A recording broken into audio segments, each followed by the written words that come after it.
Episode 4 Rajgarh महल।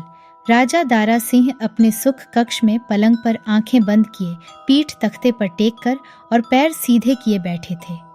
उस 25 foot के चौकोर आकार के लिविंग रूम में 3-4 लैंप जल रहे थे। उन लालटेनों की लाल रोशनी कमरे की दीवारों पर पड़ रही थी। महाराज के चेहरे पर चिंता की छाया पड़ रही थी। उस लाल रोशनी में दीवारों पर बनी पेंटिंग सजीव लग रही थी। वे आएंगे और उनमें अपने दांत गड़ा देंगे। वे सामने वाले व्यक्ति की रक्त वाहिका से खून चूसते हैं। महाराजा की आंखें बंद हो जाती हैं। वही मन में बेचैनी कहो या डर कहो, भयावह मंजर कल्पना से आंखों के सामने साकार हो उठा। उन्होंने फूला हुआ मछली के खरोंच वाला नग्न शव देखा था, जिसकी बेरहमी से हत्या की गई थी, और वही दृश्य महाराजा की आंखों के सामने एक खास तरह की कल्पना की भयावहता के साथ घूम गया। कमरे में गंभीर सन्नाटा अभी भी उस कल्पना को सता रहा था, और उस सन्नाटे में महाराजा के पास अपनी कल्पना को साकार करने का समय था। अजीब बात है, जो नहीं मिला उस भयानक सन्नाटे को तोड़ना पड़ा, अन्यथा परिणाम घातक होता। तभी दरवाजे पर दस्तक हुई और एक उत्साहजनक आवाज आई, महामहिम। वह अजीब सा सन्नाटा सचमुच उस आवाज से टूट गया। महाराजा की आंखों के सामने का अजीब दृश्य गायब हो गया, क्योंकि मोमबत्ती बुझते ही धुआं हवा में फैल गया। महाराजा ने आवाज सुनकर अपनी आंखें खोलीं और आगे देखा। दरवाजे के बाहर कोई खड़ा था, जो बाहर प्रवेश की अनुमति का इंतजार कर रहा था। महाराज ने पहचान लिया और आवाज दी, आओ, अंदर आओ। महाराज की आवाज सुनकर एक आदमी अंदर आया और सिर झुकाकर बोला, महाराज, महारानी ने। वह सेवक आगे कुछ कहने ही वाला था कि उसी महाराज ने उसका हाथ हवा में उठाकर कहा, हम आ रहे हैं। आप आ रहे हैं?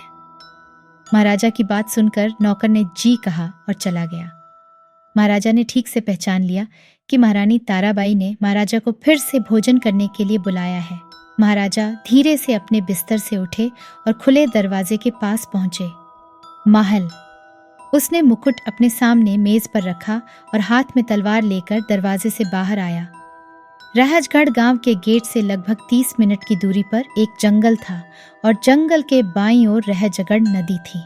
कहने का तात्पर्य यह है कि नदी जंगल के बीच से बहती थी, जिसके दोनों ओर हरे भरे पेड़ थे, जिसके कारण नदी हमेशा अंधेरे में डूबी रहती थी, जिसके कारण उस नदी का पानी लोगों के बीच काल जल के नाम से प्रसिद्ध था। राजगढ़ के ग्रामीण जैसे ही नदी दूसरे छोर को पार करती है, करीब 15 मिनट बाद जंगल में झाड़ियों के पास एक बड़ा हादसा हो जाता है। एक गिरी हुई गुफा दिखाई दे रही थी। गुफा में प्रवेश करने का बड़ा दरवाजा अंधेरा था। अंदर कुछ भी दिखाई नहीं दे रहा था। गुफा में प्रवेश करते ही वह कांपने लगा। गुफानुमा तहखाने की ओर जाती हुई पत्थर की सीढ़ियां दिखाई दे रही थीं। वो 20-25 पत्थर की सीढ़ियों से नीचे चलने पर नीचे पत्थरों से बना एक विशाल तहखाना दिखाई दिया। उस तहखाने में पत्थर की दीवारों पर चारों दिशाओं में पत्थर के खंभों पर बहुत सी लाल रंग की मशालें जल रही थीं, लेकिन उन जलती हुई मशालों की रोशनी में अंधेरा कालिक की तरह गहरा था। ऐसा लग रहा था जैसे अंधेरा प्राकृतिक नहीं था, और उन मशालों की रोशनी में सारे दृश्य दिखाई दे रहे थे, जैसे मकड़ियाँ, जहरीले सांप और पकड़े गए सांप शिकार की तलाश में जाल में। तहखाने में ऐसा अजीब सा सन्नाटा था कि सांपों की फुफकारने की आवाज़ सभी दिशाओं में गूंज रही थी। सफ़ेद धुंध धीरे धीरे बह रही थी, मानो वह सचमुच का शवगृह हो। चौकोर पत्थरों से बने तहखाने के बीच में कोहरे के बीच एक चौकोर पत्थर पर लकड़ी की एक कब्र रखी हुई दिखाई दी। लकड़ी की कब्र पर एक अजीब सी तस्वीर बनी हुई थी, चमगादड़ की एक तस्वीर, लेकिन चमगादड़ के शरीर का रंग गहरा नहीं, बल्कि खून की तरह लाल था, जैसे कि उसे खून से रंग दिया गया हो। और लाल रक्त पिपासु चमगादड़ की आंखों में 2 स्लिट्स करीब से देखने पर पीले रंग की चमक बिखेर रहे थे।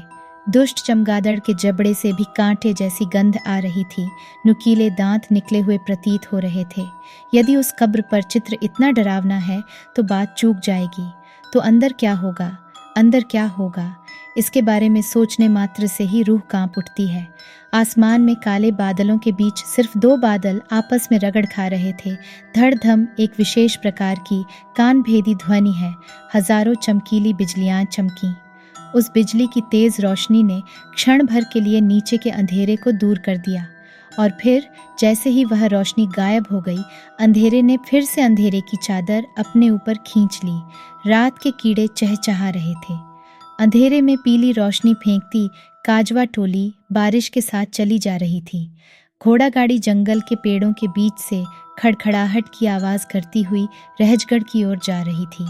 गाड़ी का ड्राइवर अपनी छड़ी से घोड़ों को मार रहा था।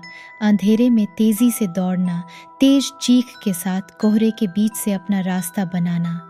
ड्राइवर दोनों तरफ लालटेन की लाल रोशनी उसके जख्मी चेहरे पर क्यों पड़ी, लेकिन इतना जख्मी?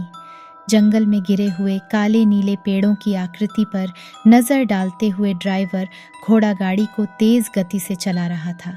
छम छम की आवाज़ भी तेजी से सुनाई दे रही थी। घोड़ा गाड़ी के पीछे डिब्बे के अंदर 2 नवविवाहित अंग्रेज जोड़े